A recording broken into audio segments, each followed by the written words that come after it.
مشاهدينا الكرام، مرحبا بكم. نشرة الأخبار من سوا أكاديمي، نبدأها بالعناوين. مستشفيات سرية في الفلبين تجري عملية تجميل للمجرمين لمساعدتهم على التخفي. مقتل وإصابة العشرات جراء اصطدام حافلة ركاب بصهري حليب شمالي الهند. المنتخب الإسباني إلى نهائي أوروبا بعد هزيمة فرنسا. تلك كانت العناوين، فإلى تفاصيل النشرة.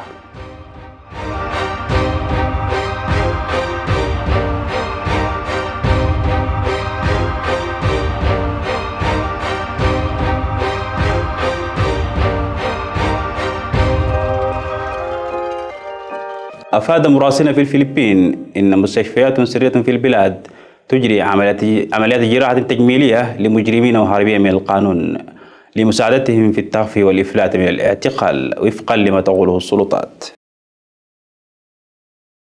وقال متحدث باسم الشرطة الفلبينية أن أفراد الأمن داهموا إحدى هذه المستشفيات غير القانونية في الضواحي الجنوبية لمانيلا في مايو آيار الماضي.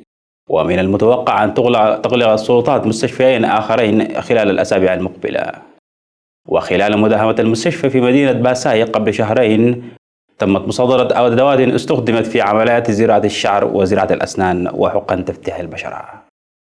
وقال جون وينستون كاسيو المتحدث باسم اللجنة الرئاسية لمكافحة الجريمة: يمكن لهذه الأدوات أن تخلق شخصا مغايرا تماما. وقالت السلطات أن المستشفيين غير القانونيين اللذين يخضعان للمراقبة يعتقد أنهما أكبر ب4 مرات من المستشفى الذي تمت مداهمته في باساي. لقي 18 على الأقل مصرعهم، وأصيب 19 آخرون جراء اصطدام حافلة ركاب بصهري حليب شمالي الهند.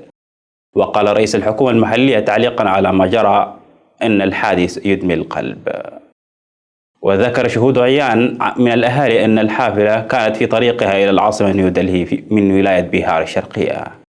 ذكرت محطة NDTV التلفزيونية: وغالبا ما تشهد الطرقات الهندية حوادث السير أدت بحسب السلطات إلى مقتل 168 ألف شخص في العام 2022.